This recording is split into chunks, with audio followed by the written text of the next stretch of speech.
17강 피부계 첫 번째 시간입니다. 피부는 크게 피부와 피부 부속 기관으로 나눌 수 있는데 피부는 skin, 피부 부속 기관은 appendage of skin으로 부를 수 있고 피부 부속 기관을 먼저 살펴보도록 할게요. 사진에 보이는 sweat gland, 땀샘이 있고 땀샘이 변형이 된 젖샘, 털도 있네요. hair, 털 옆에 털을 세우는 근육인 털세움근, erector muscle, 그리고 피지샘, sebaceous gland, 마지막으로 피부가 변형이 된 손톱이 있습니다. 지금까지 말씀드린 거는 피부 부속기관이고요.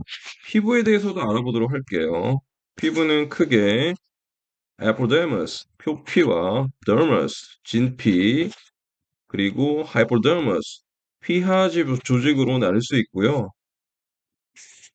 표피는 5가지 레이어로 나눌 수 있는데 반드시 외워두시기 바랍니다. 가장 위쪽에 있는 레이어부터 각질층이 되고요. 각질층 아래 투명층, 투명층 아래 과립층, 과립층 아래 가시층, 가시층 아래 바닥층, 이렇게 5가지 층으로 나뉘고 가장 아래에 있는 바닥층과 그 위에 있는 가시층을 합쳐서 종자층이라고 합니다. Germinative layer. 표피층 가장 위에 있는 각질층부터 살펴보면 색이 없는 것이 특징이고요. 여기는 죽은 각질 세포들이 쌓여 있는 거예요. keratinocyte, 각질 세포가 쌓여 있고요. 각질층 아래에 있는 투명층에는 lucidum, 반유동성 물질인 LEDN이 있습니다. 투명층 아래 과립층 granulosum에는 각질화가 여기서 시작이 되는 거죠. 과립층에는 각화유리질이라는 게라토하이알론 물질이 있어서 각질화가 여기서 시작이 되고 이것이 점차 올라가면서 죽은 각질들이 쌓이는 것이 각질층이 되겠습니다. 이번에는 진피로 갈게요. 진피 dermis. 진피는 papillary layer, 유두층과 reticular layer, 그물층으로 나눌 수 있는데 유두층에는 마찰력 증가를 하기 위한 지문 같은 것이 있기 때문에 지문층이라고도 하고요.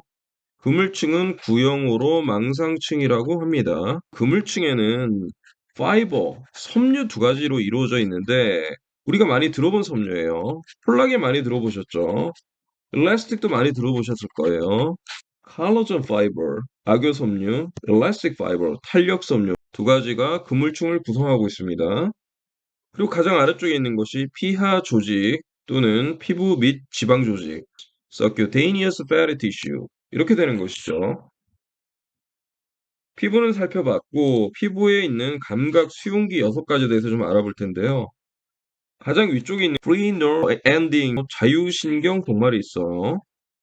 여러 가지 감각 수용기가 있지만 가장 대표적으로 통각을 느낄 수 있습니다.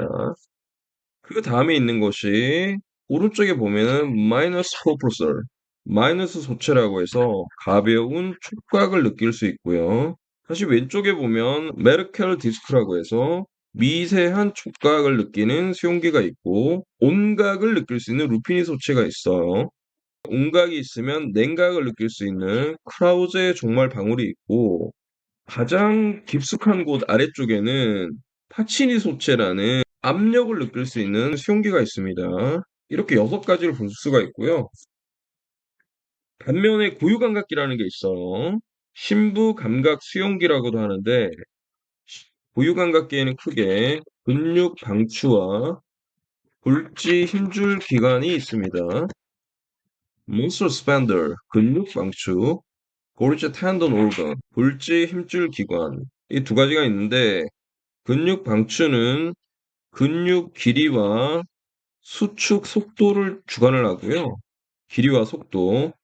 골지 힘줄 기관은 장력, 당기는 힘을 얘기하죠. 장력의 변화와 수축의 안정을 추구하는 기능을 합니다. capillary bed라고 해서 모세혈관이 있는데 피부 밑에는 혈관이 많이 있잖아요. 이 혈관의 역할이 산소와 영양분을 운반하는 역할을 하고요.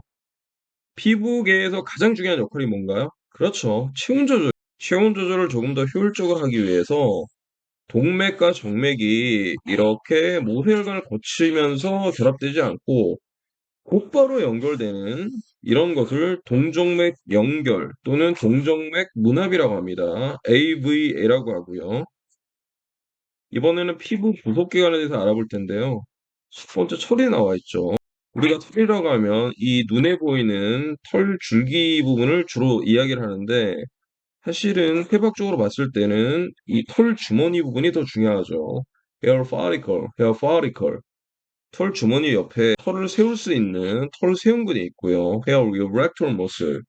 사실 erector보다 erector라는 단어를 좀 더 많이 쓰긴 해요. 털 세움근. 우리가 닭살 돋았다, 털이 섰다 이렇게 얘기할 때 털이 스스로 쓰는 게 아니라 실제로는 털 옆에 있는 털 세움근이 기능을 하는 것이죠. 그리고 여기 보면 sebaceous gland, 피지샘도 볼 수가 있네요. 역시 피부 부속기관의 하나의 종류가 되겠습니다. 손톱은 크게 봐서 눈에 보이는 손톱 몸통이 있고 잘 보이지 않는 이 안쪽에 있는 손톱 뿌리가 있어요. 발톱은 어디 있나요? 이렇게 물으시는 분이 있는데 의학적으로 봤을 때 손톱, 발톱 같은 구성으로 되어 있기 때문에 같이 보시면 될 것 같아요. 따로 구분하지 않습니다. 위치만 다를 뿐이죠. 이번에는 피부 구속기관 중에 땀샘에 대해서 알아볼 텐데요. 땀샘은 에크린 땀샘과 아포크린 땀샘으로 나눌 수 있는데 에크린 땀샘은 사진에 보이다시피 이렇게 올라가서 sweat pores, 땀 구멍으로 바로 유출이 되는 거죠.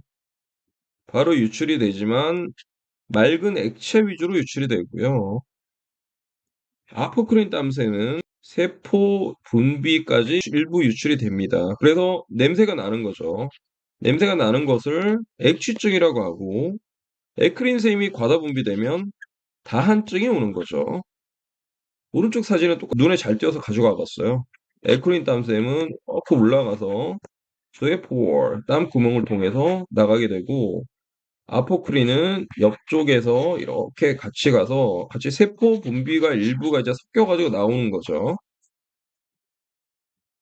이번엔 젖샘에 대해서 알아볼 텐데요. 갑자기 웬 젖샘 이렇게 생각하시는 분이 계실 텐데 젖샘은 땀샘이 변형이 된 형태를 말해요. 결국에 땀샘의 일종이라고 보시면 되기 때문에 같이 묶어서 공부하는 거죠. 뭐 가장 먼저 외형적으로 봤을 때 구강이 되고요. 메모, 유륜이 되겠죠. 젖고판, 얼라이언, 젖고판이 되고 젖꼭지, 유두, 니퍼 이렇게 되겠죠. 바깥쪽에서 살펴본 것 말고 이번에는 안쪽에서 살펴볼게요. 여러 가지 이제 보라색으로 된 이 엽이 있잖아. 한 15개에서 20개 정도 되는데 이것을 젖샘엽이라고 합니다. Lactiferous love, Lactiferous love. 젖샘엽에 자세히 보면 이렇게 관 같은 게 다 있어요. 하나에 하나씩 다 달려있다고 보시면 돼요. 그러니까 한 15개에서 20개 정도 되는 거죠. 관, Lactiferous duct, Lactiferous duct, 젖샘관. 젖샘관에 이렇게 보면 부분이 있잖아요. 이것을 젖샘관 팽대라, Lactiferous sinus, 사이너스, 뭐 약간 굴 같은 거 이렇게 모여서 팽팽하게 된 부분을 젖샘관 팽대라고 합니다. 그다음에 이것이 젖샘관 구멍을 통해서 나오는 게 되는 거죠. 젖샘관 구멍은 opening of lactiferous duct 이렇게 되는 것이죠. 자, 지금까지 여러 가지를 배워봤습니다. 피부는 피부와 피부 부속기관으로 나뉠 수 있고, 피부는 표피, 진피, 피하 조직 이렇게 세 가지로 나뉠 수 있고요. 피부 부속기관에는 지금 보시는 젖샘, 땀샘, 손톱, 털 세움근, 피지샘 이런 것들이 있습니다. 오늘 배운 내용들 스트레스 카드로 정리하셔서 나만의 곳으로 만드시기 바랍니다. 수고하셨습니다.